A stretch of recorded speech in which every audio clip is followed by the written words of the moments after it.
Welcome to the Rugby League Outsiders Set of Six, our weekly Rugby League news show where we tackle the good, the great and the newsworthy of Rugby League outside the heartlands. My name's Craig.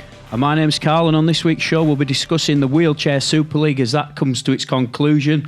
We'll be also checking in with the GB Pioneers who are currently touring Montenegro. We'll also be discussing the importance of the League Leaders' Shield.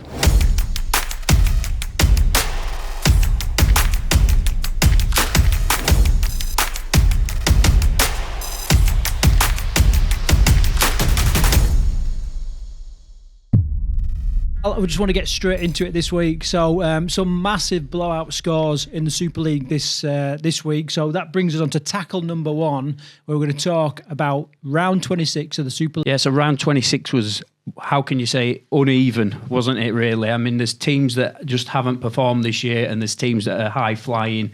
They all seem to be playing each other this weekend, and it just made for a really lopsided round of Super League.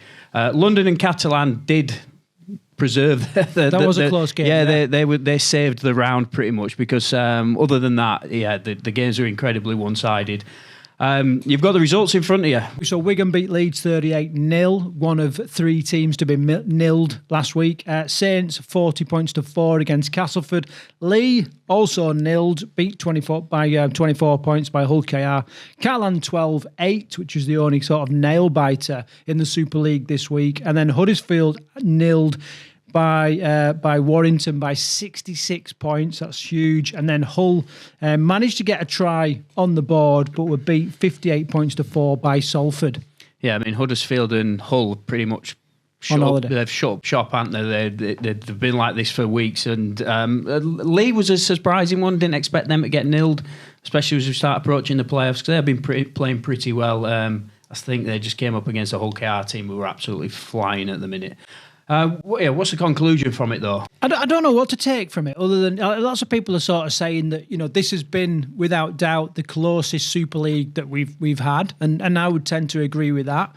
It doesn't suggest that doesn't mean that there was there wasn't skill and great performances on show. They really were. Yeah. What it does sort of suggest to me is there's like 4 or 5 teams that are peaking just at the right time as they head into the playoffs. So it's going to make an interesting playoffs for sure. Yeah, one thing that has come to debate amongst a lot of fans, though, this week is there's no relegation there. Yeah. So for teams like Hull FC, Huddersfield, Castleford, doing that sort of, they're not making the playoffs. They're not going to get relegated. They've essentially got nothing left to play for other than a bit of pride, and you would have thought they'd keep turning up for the fans. Once that jeopardy goes away, they don't have to panic, do they? They're just starting the building for next season. But yeah, that is the downside of having IMG gradings in place, where what happens on the pitch doesn't affect what's going to the season really. Well, it does. I mean, they're going to either pick up or lose IMG points, aren't they? Depending on where they finish in the table. So there is a little bit of something. It's really minimum, and you're still going to be getting more IMG points than a team that's potentially been in the Championship who hasn't shut up shop early. So that is a massive downside of the grading system, I think. Yeah. I kind of agree. So just, 5 blowout scores, 3 teams nilled. Just a real strange round. Yeah, but I suppose it's easy to focus on the negatives, isn't it? And I mean, that's what everybody does, always focus on the negatives. But as you said at the start of this piece, it's been a really competitive Super League season, and we haven't had many games like this, unless you've been watching Hull FC all season. Fortunately, they've been on the end of quite a few of these. But it has been a great season of Super League, so I don't think we should look into it in too much detail. However, it's going to happen at some point, isn't it? Well, there are some teams that their position will boil down to points difference. Yes. You know what I mean? Yeah. This could be sort of... You could argue, in fact, that these scorelines actually made the final week of Super League a little bit more interesting, because Hull FC, again, they conceded that many points. They actually took London above them in the Super League table. So I think London are on minus 545 and Hull are on minus 546. So there's literally a point between those two. Going into the final round of Super League to determine who finishes bottom of the table. However, again, it has no bearing on what actually happens, because what happens on the field this year, it doesn't miss no significance. Well, let me just run these teams past you, and you just answer whether they've got something to play for or not. Because just looking at so first of all, Leeds, anything to play for or not? Yes, technically, mathematically, can still get into the playoffs. Yeah. Okay. Moving on. Cass. No. Lee. Yes, playing for a playoff place. Big game this weekend. Huddersfield. No. And then finally Hull. See, and you sort of said, it's like almost some teams have shut up shop. I think they're trying hard. I think that just those top teams have kicked in at the point where it's crucial. Yeah, you think the difference between the top of the Super League and the bottom is that vast these days. Yeah, and I just think Lee had a bit of a shitter. One thing against a great team. One thing I would say, it is a shame that we're not going to have promotion and relegation, because I think there's teams at the top end of the Championship now. Yeah, they would. If we had that middle eights format this year, it would be a really interesting format. I think Toulouse, Wakefield are obviously playing really well at the minute. You could throw Bradford in the mix. That would have made a real good middle eights this year. Yeah. Anyway, we're going around in circles as we always do in rugby league. It is what it is, I think. Don't take anything away from the Super League season. It has been a great season. But yeah, this is what happens when promotion and relegation is removed from the table. You essentially get some teams to just start building for next year.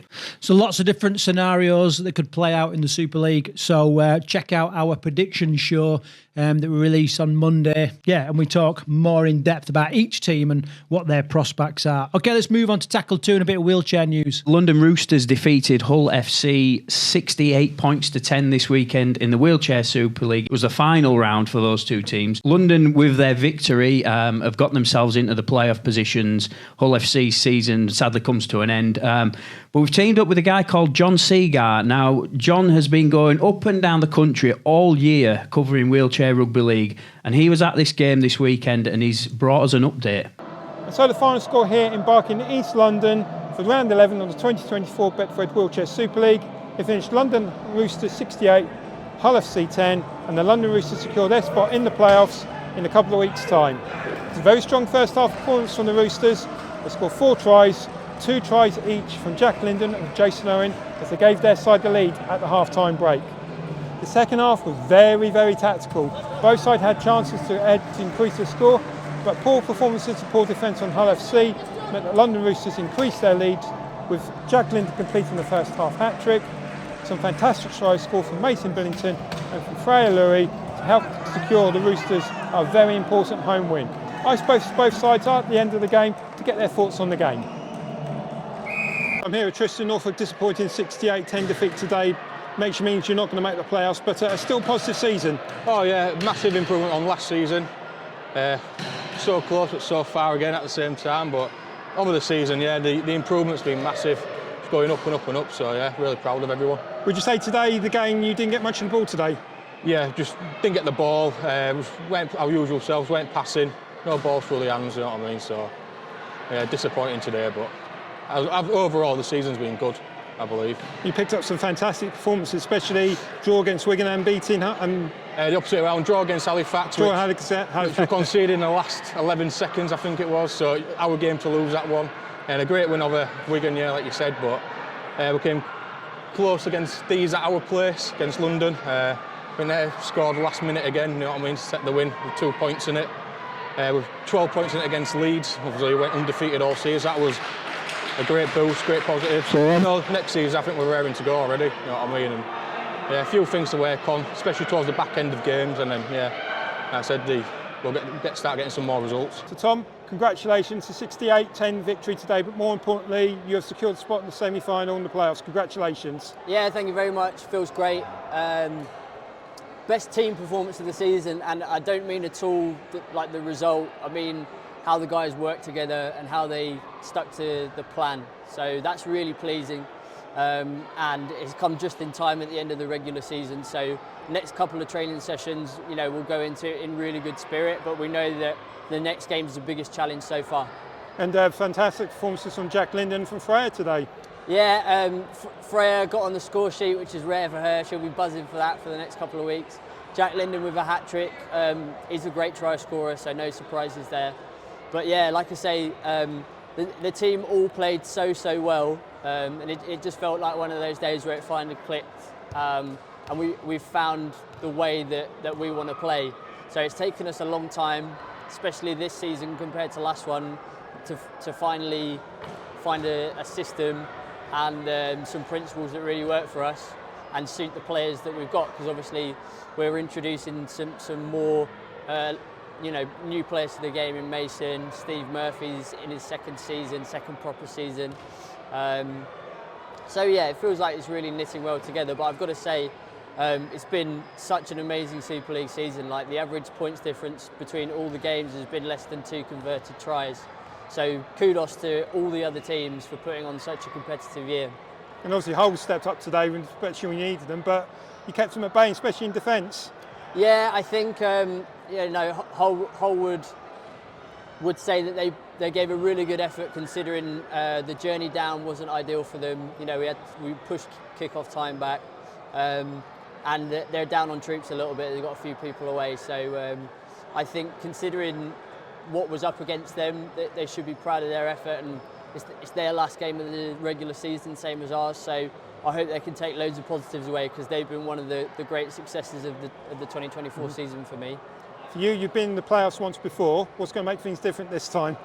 Well, we just need to adhere to the plan that we've laid out, and when the pressure comes, and the pressure only gets bigger from here, and things go wrong, the ball doesn't bounce our way or we don't execute, that's when we need to stick together more, not fall apart. So that's the challenge for all the teams, really, because I think anyone can beat anyone in these playoffs. I think for that reason, it's going to be the best Super League playoffs we've ever had. So I'm so excited about that. And if we're to be the best, we've got to beat the rest. So we're ready to do that. But either way, you're 80 minutes away from a grand final. Is that exciting? Oh yeah, it's exciting. Yeah, it's exciting. I can't wait for the guys to experience that together. Like you said, we're still a really young group in terms of the connections that we've got. Mason Billington is yet to play double figures games, so it gives you an idea of how much more we've got in terms of like how high our ceiling is. So we've just got to keep proving how high it is. We'll see you in the semi-finals. Congratulations today. Thank you very much. Some very good words of encouragement there from the coach of the London Roosters, Tom Coyd. They're on the road now against the playoffs, so they'll be playing Halifax Panthers or the Leeds Rhinos.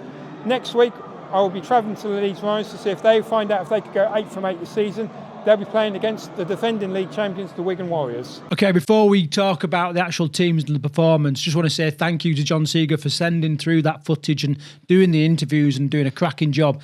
And he deserves a bit of recognition for doing that all year round, travelling all over the country to take in those match reports. It is a bit of an underserved aspect of the game that often gets missed. So, the work you're doing there has been recognised definitely by Karl and I, and we hope to bring lots more updates like this as we move through the rest of the season and into next season as well. So, and everybody else who's involved in wheelchair rugby league, like I say, that guy has just travelled the country, bringing updates throughout the season on his YouTube channel. So if you want to check out extended highlights of any games from the Wheelchair Super League this year, go to search John Seeger on YouTube and you'll find extended highlights. And we'll stick a link under this video as well. So what are you taking from the actual results this weekend then? Well, going into detail, so Leeds and Wigan have still got one round to play. Now, Leeds have already secured that, they all have secured a place in the playoffs, really.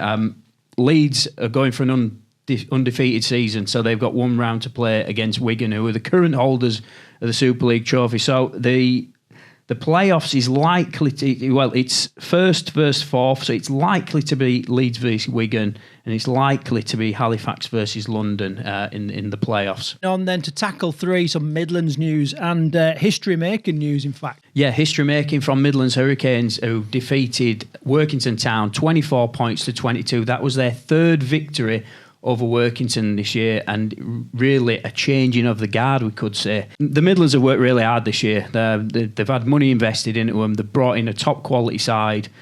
Obviously, they invested in the coaching staff last year with Mark Dunning and Lee Beattie, and it's good to see that the club's going in the right direction, and it makes for an incredibly exciting finish to the League One playoff. So, Craig, we've had a little look at how this is all sort of unfolding now. So, Keighley are playing Rochdale this weekend. The winner of that into the final, right? Correct. The loser of that plays against either the winner of Hunslet versus the Midlands. So again, knockout rugby between Hunslet and Midlands this weekend. So they'll be playing either Rochdale or Keighley in the next round. Well, I think Hunslet has been a formidable force as well. So Midlands have got a tough challenge ahead of them, but they're really up for it, And like you said, we compare the Midlands results this year, the campaign they're having this year after a bit of an unsettled season last year, night and day. Mark Dunning's done a cracking job, so we'll be backing them all the way, and good luck for Hunslet. Yeah, and then so the winner of the League One final, then we had to work this out, didn't we? It wasn't that straightforward. The winner of the League One final has got a shot at being in the Championship next season, so they will play 12th place. 12th place, yeah. 12th place, yeah. Oldham automatically promoted. 2 teams are dropping out of the Championship. Which at the minute looks like it's going to be Dewsbury and Whitehaven. At the minute, yeah, but it could be Barrow. They're in the mix as well. Swinton are there as well. So the 12th place side in the Championship will play almost like a knockout game to see who gets that final spot in the Championship as the RFL restructures the leagues and starts to even them up. Obviously, we've got a new club coming into League One next year. It could be either Goole Vikings, Bedford Tigers or Anglian Vipers. So we're going to be adding an extra club. Bramley side as well, was there? I think that... No. Some other Leedsy type team. I think there was interest from a few different teams early on, but yeah, so they'll be evening up the division next year by bringing an extra club into League One, dropping 2 out of the Championship for an extra year, and then I think they're going back to a middle 8 sort of system. What the aim is to make the Championship an exciting competition in its own right. They've upped the prize money for coming top of the Championship because, let's face it, there's going to be very little movement to and from the Super League, for the foreseeable future. Yeah, which is a little bit sad, isn't it, really? It is sad. If you look at it like that. But I suppose it's all about getting your house in order outside the playing field, and yeah, that's the model we're in now, so that's where it is. I'll go a step further and say it's all about getting your sport in order. Because, this is for the bigger picture, isn't it? Yes. And to be fair, I do agree with most of it. But we've discussed that on the show before, haven't we? So I don't think we'll get back into that. Okay, so really exciting run-in for the Midlands Hurricanes. We're going to keep a close eye on that. And we checked in with head coach Mark Dunning prior to the show. And so, Mark, just give us a little bit of a summary of that game. Yeah, it was, it was toe-to-toe. It was a really, really close-fought game by 2 really committed teams. And, 2 teams that wanted to progress into the next round of the playoffs. But, it was far from comfortable at times, but we're really delighted with the fact that we got the win and move on to the next round. Mark, for anybody who hasn't seen the results, how did the game unfold? Yeah, not great, Karl, to be honest. We opened the game with an error, and from that, credit to Workington. They scored. So a minute into the game, we're 6-0 down, but the boys dug deep and found a rhythm and built a game, and we took an 18-12 lead into half time, and then we had to weather again, a storm from a really committed Workington team. So, but again, the boys found a way, and we kicked the winning penalty with 3 minutes to go, which is a bit of a fairy tale. And now, obviously, you're looking forward to a game against Hunslet at the weekend. But before we talk about that, I just wanted to know what's been some of the significant changes that you've made since you took over the reins at the Hurricanes last year. We just had to be more professional in what we did. Really, Craig. There was a general nest of good players at the club when we got there. They needed a little bit of direction, a little bit of education, and then we just needed to change behaviours and attitudes and focuses really. We did that, and you saw in spurts last year. We picked off some really, really good wins, but then when we went into pre-season this year, we spoke about consistency and how we make consistency work for us. So. A really, really big ethos has been our culture and what we're about. And Mark, do you have sort of a leadership group within the club? Is a certain set of players that have really helped sort of drive that that winning mentality forward? Yeah, we do, mate. We have a leadership group, so there's a captain, Matty Wellham, in there, and our vice captain, John Luke Kirby, and then there's 4 or 5 other guys as well. But they drive it. They're good blokes, and they want to get better, which is a real, big thing when you're coaching people. The fact that they really want to be better and want to be the best they can be is a great foundation. So the players, they've all bought into what we're looking at, and they're now driving our standards. Mark, and just looking forward to the game against Hunslet at the weekend, then what's your key message for the squad? Oh, we've just got to be, we've got be a little bit more clinical, with what we're looking to do, and just concentrate on the finer details a little bit better than we did yesterday. But the overall message to everyone connected to the club and has been for, about a month or so now, is that we've got to dare to dream. We set out with a plan to get to the playoffs. That was the aim at the beginning of the season, and really had to hammer on the fact that it wasn't job done and season over. It was box 1 ticked, and when we was 5 games away from being a championship club, and we're now 4. So if we dare to dream and we look after what we can control, then who knows? Crusaders showed last year that anybody can have a good run in the playoffs, and why can't that be us? Mark, you just mentioned there that the finer details, and I know you're a big fan of your stats, and what one thing do you think you really need to control this week to get a win over Hunslet? Oh, mate, most rugby games are won and lost within the ruck, aren't they? So, if we can control the ruck speed and look after that area, then, it goes a long way to any game. I think our pack have been outstanding for most of the year. But as I say, Hunslet are a gritty organisation, a gritty team, and they don't go away. So, we're going to have to go toe-to-toe with them for 80 minutes and look at the finer details within the ruck. Well, good luck for the game coming up, Mark. I've got one more question, actually, Craig, before he finishes. You've started to make some announcements, Mark, for next season, player retentions and things like that. Anybody new that we can expect to be coming into the Hurricanes side next year that you're keeping close to your chest? Yeah, we've got 4 or 5 players coming into the club, but they're at different clubs at this moment in time, and been really humble and respectful to the clubs that they're at and the players that we've signed. So they'll get announced once the season's done with and their commitments to the current club's finished. But really, really happy with where we're at, retention and recruitment wise. We're probably about 3 players short of our squad being done. So we've got a lot of our work done quite early. A lot of the lads we wanted to retain, and so far we've managed to do most of the lads we wanted to retain, and we're still in talks with 2 or 3 of them. So should we get them retained and the 4 or 5 coming in, then we're in a really good spot. And Chris Cullimore's been added to the coaching squad this next season? He has, Karl, yeah. I mean, you know Cully as well as anyone. He's been a stalwart of the club. He's been at the club for a number of years in different spells, and it's just rewards to what Cully brings to the club. He's still going to be signed on as a player as well, so he's available, should we need him. We've got another hooker coming to the club in the off season, and we've obviously got Danny Barco as well. So Cully will be registered as a player and available whenever we need him. But he's also, he's been doing a little bit of work with the scholarship team at Huddersfield Giants, and really got the bug for the coaching as well. So we feel it'll add something to our coaching staff as well. So we're looking forward to that. Super, Mark. Right. All the best of luck this weekend. Like I say, we'll be keeping a close eye on it, and hopefully you can pick up a win. Thanks, Jensen. Congratulations on the podcast. Keep it up. It's a really good watch. Cheers, mate. Thanks very much.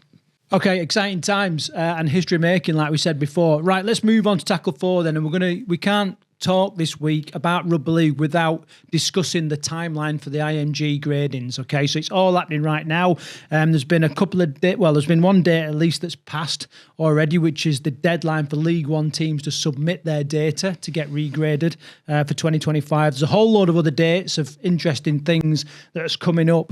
So let's get into this then, Karl. No doubt every club's, this is all they're thinking about. This, well, it's pretty much been all they've been thinking about all season. Social media, you only got to look at social media this year and see how much teams have ramped it up, which is all good. So I think what IMG are doing is kind of working. I know there's the whole London Broncos debate and things like that, which we can get into. But like you said earlier on in the show, this is for the greater good of the sport.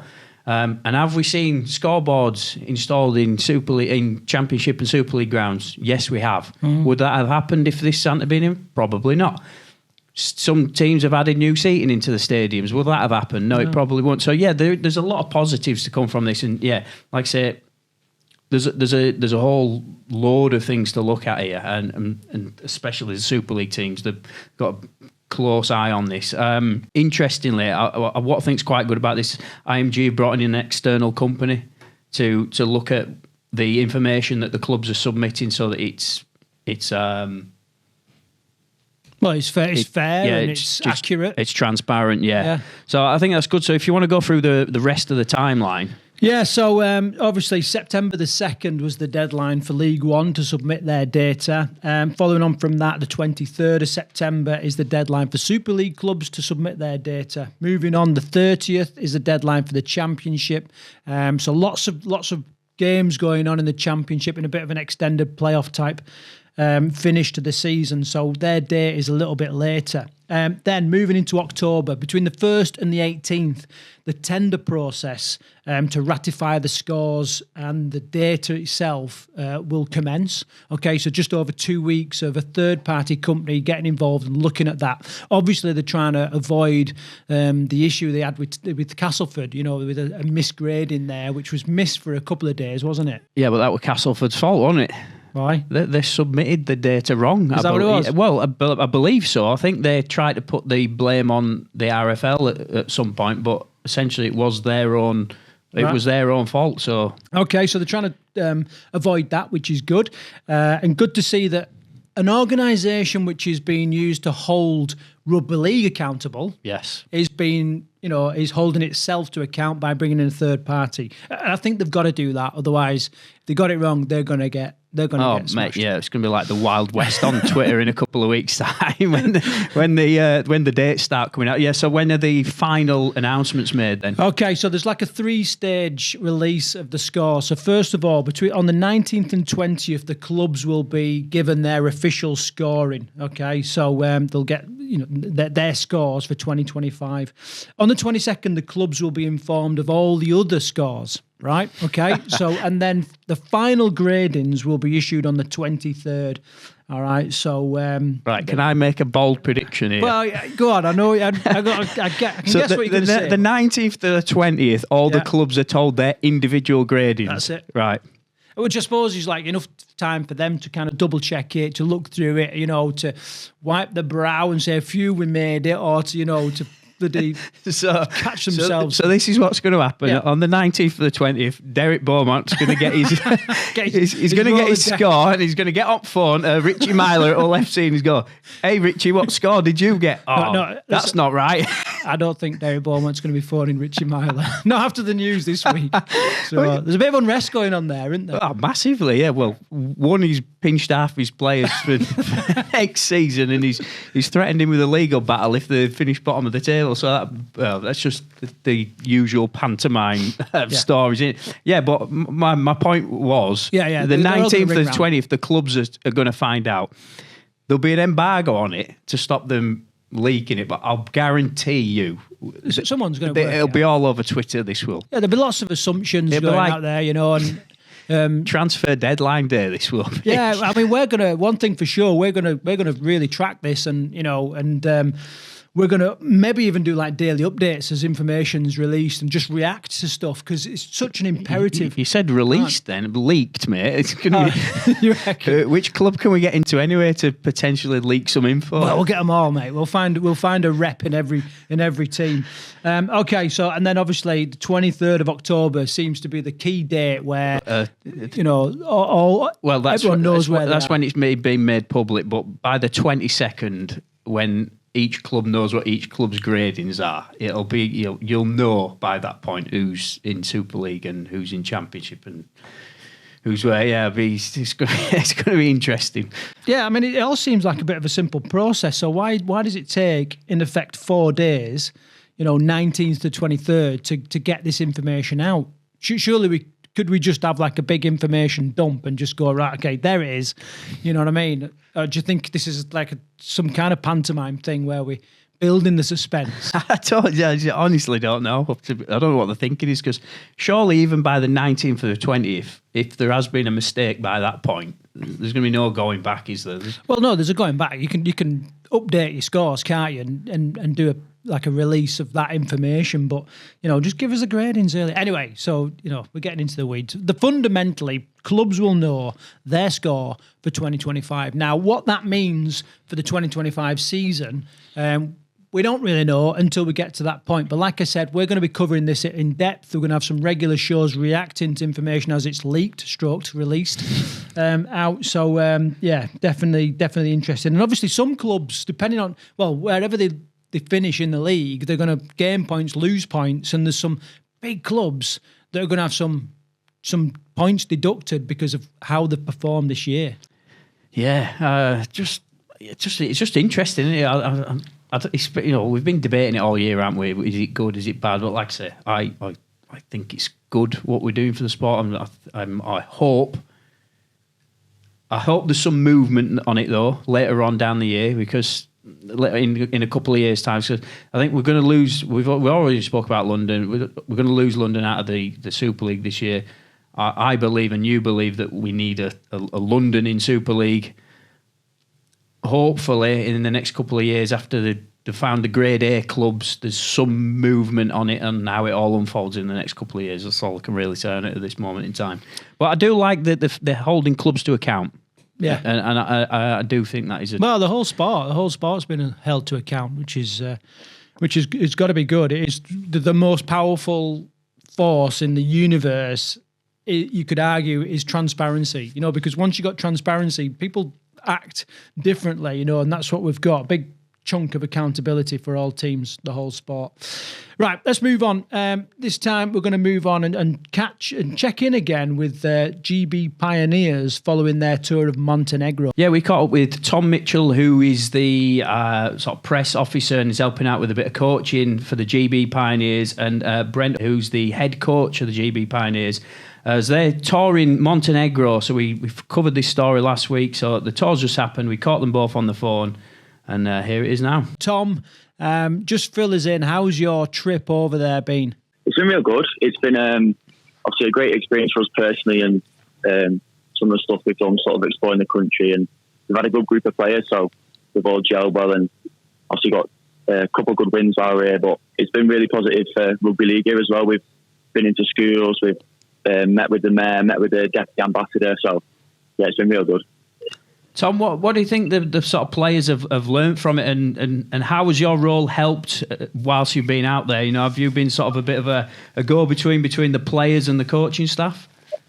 Yeah, I've obviously, because I'm a bit younger than some of the other coaches, I've been sort of mixing in, trying to get everyone gel together. Obviously, I've been a busy lad with the photos and stuff like that, but it's been real good for the players. I think they've just learned a lot, because obviously a lot of them at uni, it's been like quite a professional setup. We've been doing training twice a day, video analysis, all that sort of stuff. And I think just getting around and about the country, like into the schools, obviously I think they realise how fortunate we are for the stuff we get back in the UK.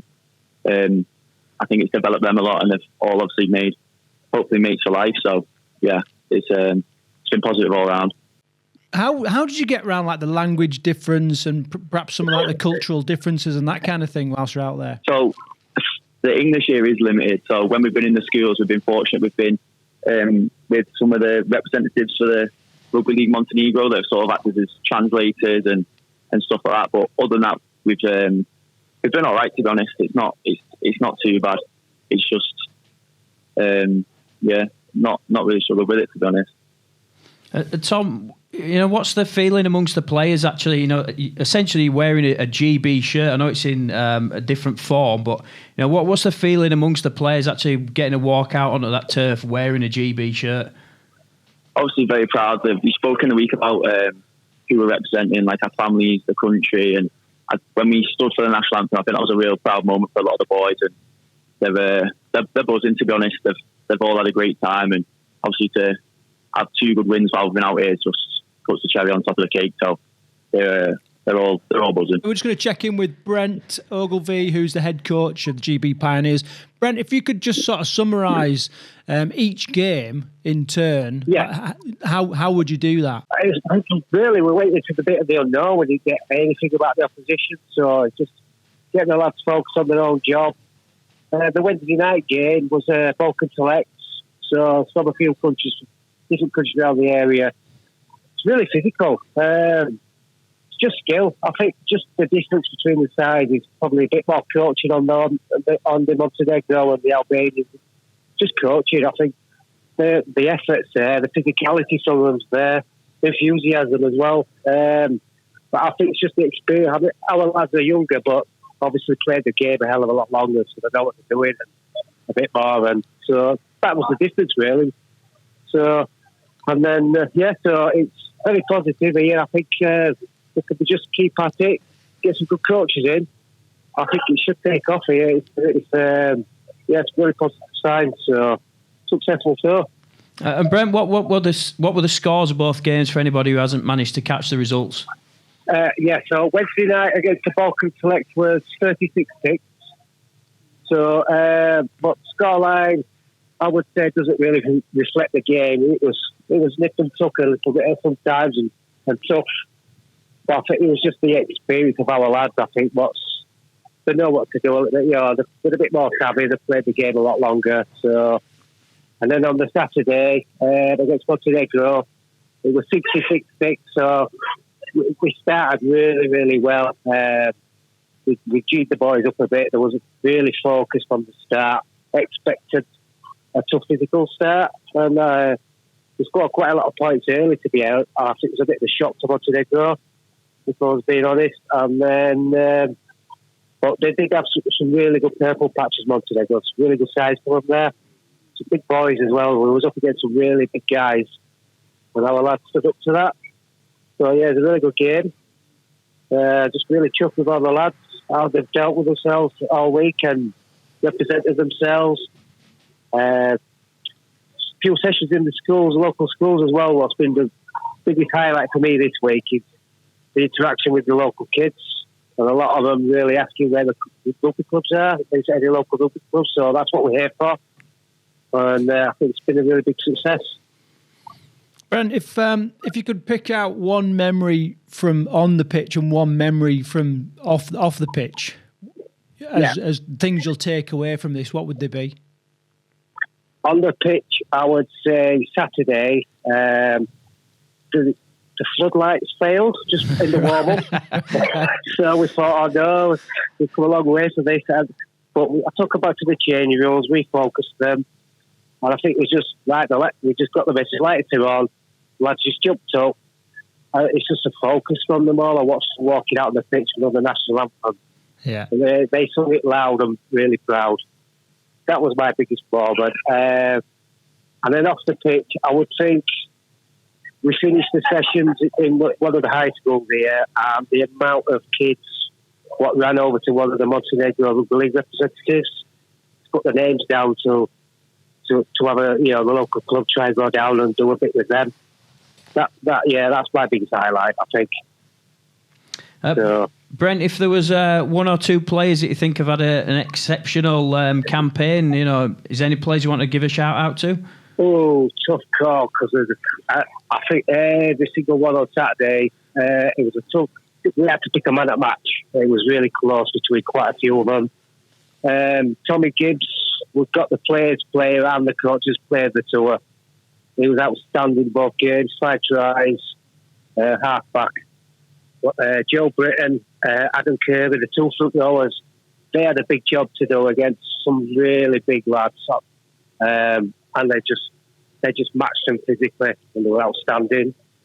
The captain, Jack Bennett, class player. And Mac Hamill, our loose. But it's harsh picking a few out. I think every single one of them were outstanding. Couldn't ask for a better group, to be honest.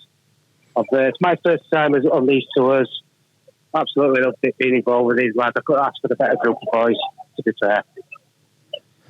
So, Well, we'll wrap up there, Brent. But thanks to you and Tom for checking in with us and keep us informed. We're definitely going to keep an eye out for more GB Pioneer news in the future. Have you got a tour planned for next year?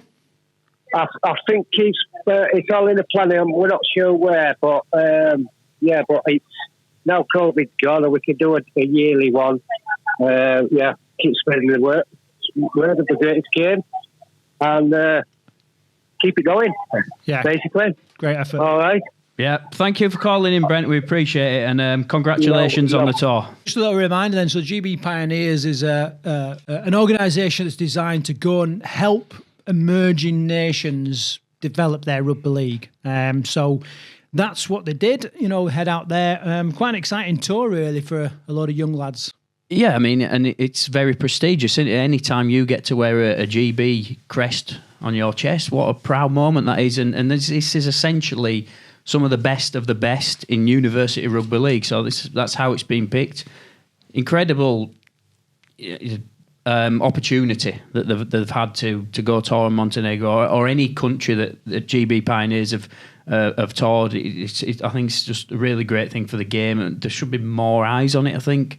I mean, we didn't really know much about it until this year, and I'm glad we've learnt about it, and it's something that I'll continue to keep an eye on from here on out. Yeah, and hopefully they'll have another tour next year, and if they do, we'll no doubt bring you the news of that. Okay, let's move on to Williams Weekly then, and the question I want to kind of floor is that of the League Leaders Shield. Now, in recent years, it's not really been a trophy that's celebrated that much, and you could argue that it doesn't really mean much or hold much value. But it's another bit of silverware, and in order to get the treble or the quadruple of a few teams has done, you've got to win the League Leaders Shield. So, Karl, in your opinion, does it have any worth? Is it something that we can really get away with? Because there was a few years where we didn't have the League Leaders Shield, didn't have any silverware finishing top. No. What's your thoughts on it? I don't think it has that much worth. And if you'd have spoke to me 20 years ago, as I said, finishing top of the leagues, it's one of the most important things. But we've got so ingrained into having a grand final now, and the playoffs mean so much. It doesn't. To me, it doesn't have that much value, and it should really. But that's my personal opinion of it. I think we all look to the grand final. It's a massive event. It's a culmination of the season. Yes, the League Leaders Shield is important, but I'm with the clubs. I don't think they see it as that important. I mean, what's your opinion on it?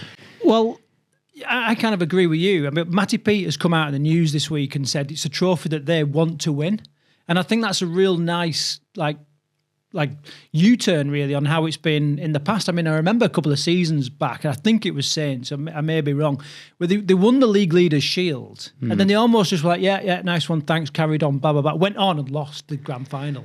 You know what I mean? And must have kicked themselves that they treated the League Leaders Shield with that much, Well, that's the thing, isn't it? If you, at the end of the year, it's, right, say Wigan lift the League Leaders Shield, which they're likely to do, but then they don't win the grand final. They won't ever be remembered for lifting the League Leaders Shield. They'll be the team will be remembered, the team that win the grand final, and that's why it's not held in as high regard. Could we change it though? Could we? What if whoever won the League Leaders Shield went straight to the grand final, and you restructured the playoffs? Yeah, I mean, I could see that working. That would give it more prestige, wouldn't it? Yeah, it would, because you'd in effect get 2 weeks off, wouldn't you? Yeah, but you'd get 2 weeks rest weeks. I'm thinking about it now. Is that a good thing, having 2 weeks off? Because some coaches just like to keep playing, don't they? I think most coaches wouldn't want that. No, for that, and I think most players wouldn't want that. I think some, especially some of the aging players like Ryan Hall, I don't think although he's been one of the ever presents every game this season, I don't think he'd mind having a couple of weeks off before he went into a grand final. But, I don't think that would be... It might make it interesting in regards to the League Leaders Shield, but I don't think people particularly want it. And would you want it as a fan? It's interesting, isn't it? I mean, I tell you one thing that is interesting I learned when I was doing a bit of digging around this story for this chat now is that the prize money is £100,000 for winning the League Leaders Shield. Yeah, which is decent. It's a significant amount decent of cash. chunk of cash. Yeah. And so it's definitely worth kind of playing for. What about if they increase that? Well, yeah, but to the fans, I don't think that makes any difference because I didn't know what the value of winning the League Leaders Shield was. So to the fans, I don't think it really matters. Yes, I just don't think you can alter it. I think with the playoff structure that we have, everybody knows the grand final is the big dance. That's the one you want to win. For that reason, I just don't think you will ever increase the value of the League Leaders Shield, sadly. Yeah, and I think if you can't do it this year, when it's tightly, like they've been standout winners and they've won it weeks ahead of the grand final before, because they've just been light years ahead in the league. This year it's been really, really close. And if you can't make it exciting now, then I don't think you're going to make it exciting. It's all about calling yourself the champions, isn't it? And by winning the League Leaders Shield, you don't call yourself the champions anymore, and that's the reason it doesn't have it's not held in high regard. Can you think of any years where the League Leaders Shield has meant a little bit more? Because I can think of one, but I can't remember the year. Well, I remember when Danny Maguire chipped over at Huddersfield and Ryan Hall scored the try. That's the only one where I can actually remember it. And it was like... it's because it was in the sky. It was getting flown to Wigan or whatever, or Saints, I think it was. Yeah. You know what I mean? And then they had to fly it back along the M62 in an helicopter. And that was really, really exciting, wasn't it? Do you know, we should have done a little bit more digging. I wonder which teams won the League Leaders Shield the most. Do you know? Yeah, Saints 9 times. Right. I think they've run us up 3 times. Wigan have won 4. And how many Super League titles have Saints won? Don't know. No. So a Saints fan will be straight on that. Already typing in the comments. So I was just you fucking imbecile. I was just wondering what the correlation ratio was. Between how many League Leaders Shields to actual Super League titles. Obviously, Leeds came from a mile away that year, didn't they, to win the Super League one year. So. Yeah, anyway, to conclude, I don't think there's anything you can do with the League Leaders Shield. What about this bit of trivia, right?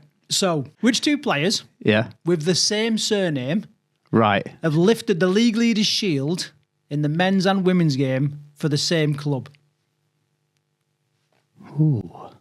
It's a good bit of... Where did you get that from? Well, I don't actually know whether it's true, but I can guess. AI could have properly thrown you under the bus here. Let me think. So I know which clubs. I'm looking Saints or Leeds. Well, I'm saying you're probably Leeds. I'm a hot or cold. I'm not giving you any kind of indication, but I tell you what. If you think about like the captains that would lift the trophy, and then start boiling it down into like patterns between the men's and women's, you might work it out. Kieran Cunningham and Jodie Cunningham. Yes.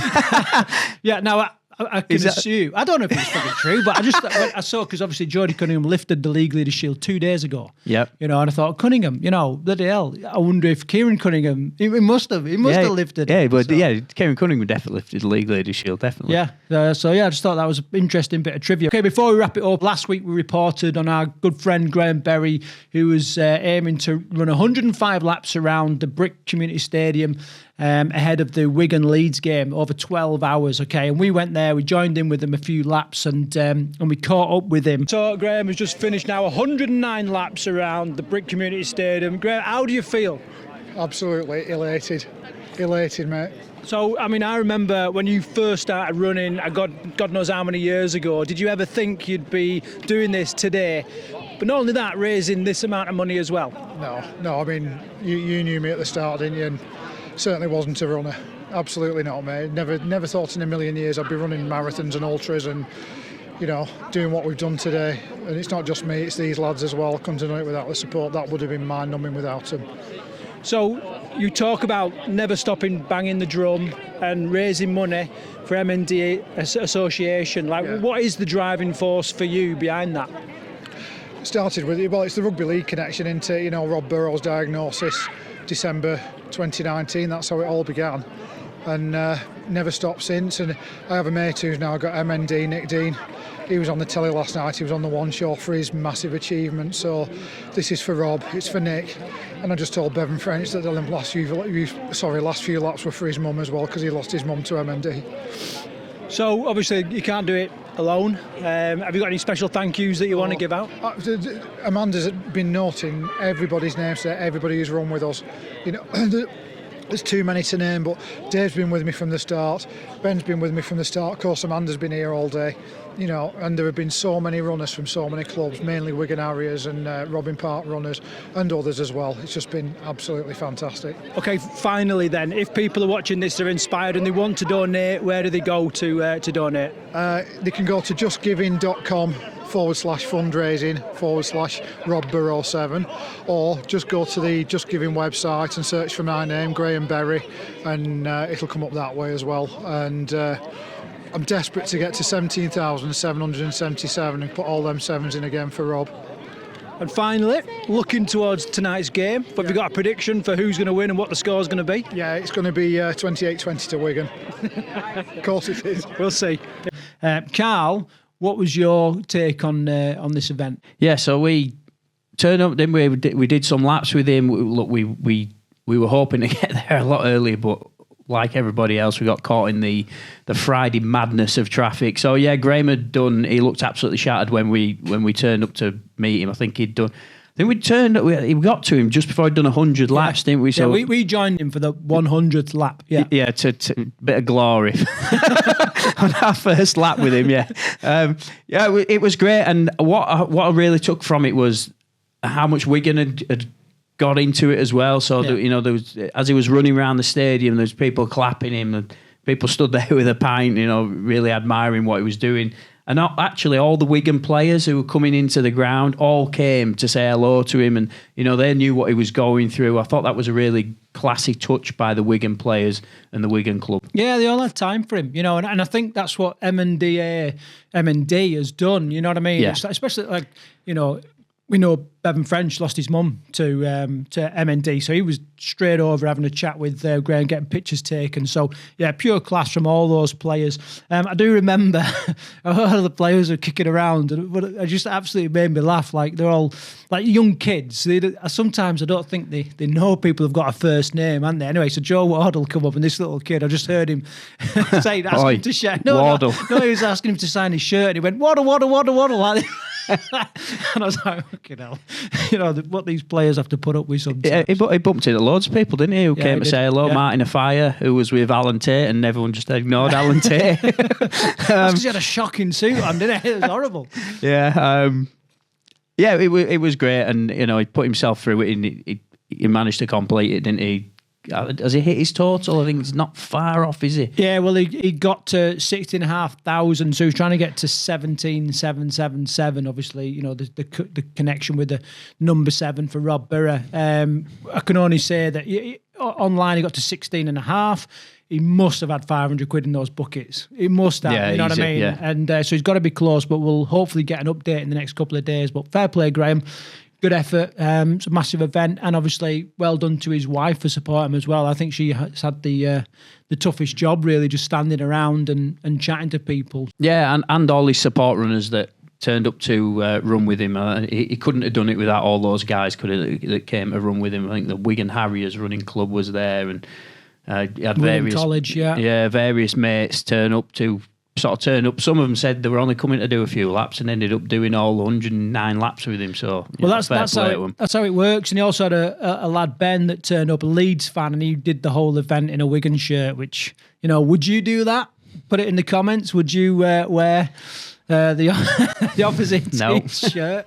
No. Okay. Any final words, Cal? No, I think that's a wrap. Okay, so thanks to everybody for watching. If you haven't subscribed and it's our first time meeting, then please do, so you get updates of videos just like this. And until next week, take care.